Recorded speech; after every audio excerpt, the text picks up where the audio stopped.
Hey guys, if you click this video, you care about not being the weak link in your Season of Discovery raids. I want to give you a 4-step process that will help you figure out how to increase your damage. Let's get into it. Alright, step number 1 of our process is the most foundational thing you could even think of, and it is your rotation. Now, if you don't know what you're doing, and don't really want to theory craft into it, the best place I would say to look up your rotation is on Wowhead. Wowhead has solid rotations for every single class, healer, tank, and they're pretty solid.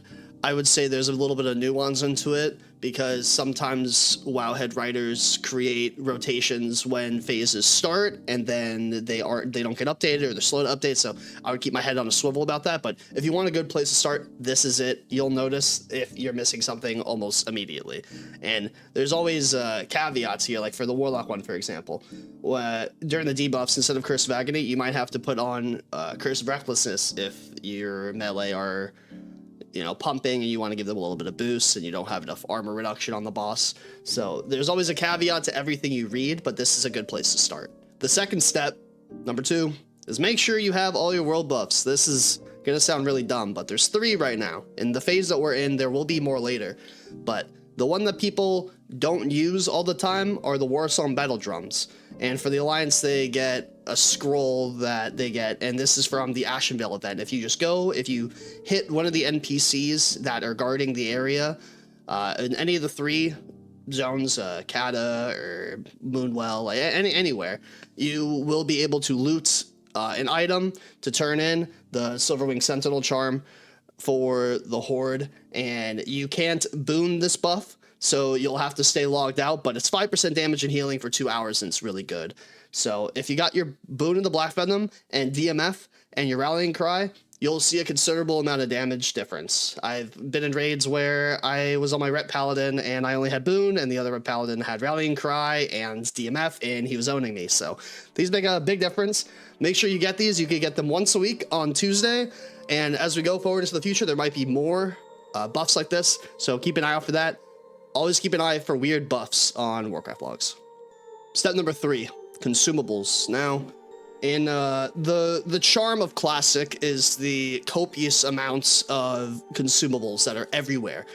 There's the basic ones like the Ogre's Strength, like 8 Strength for an hour, and these will change as we move forward. Obviously, you'll get better consumes and stuff.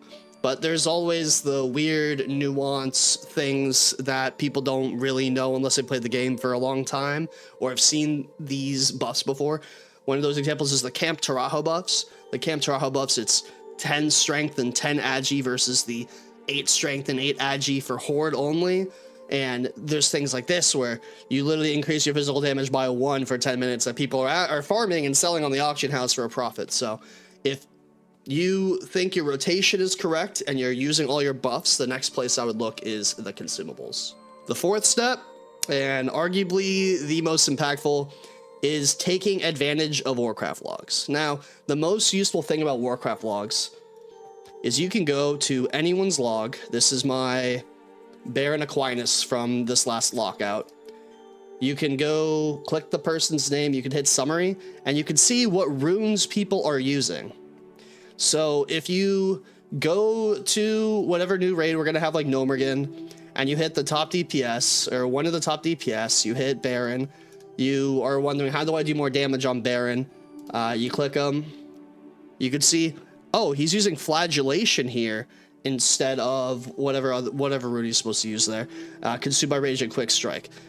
Maybe he's using Flagellation because Baron Aquinas doesn't bleed or something, Like, the information here is extremely valuable.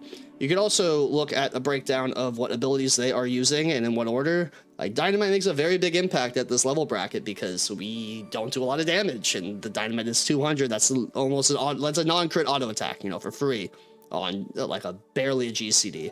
So this is important if you're trying to get your damage a step up above everybody else, is trying to figure out what has succeeded, and especially if you don't have the time to put in to figure that out, this is an invaluable tool for you.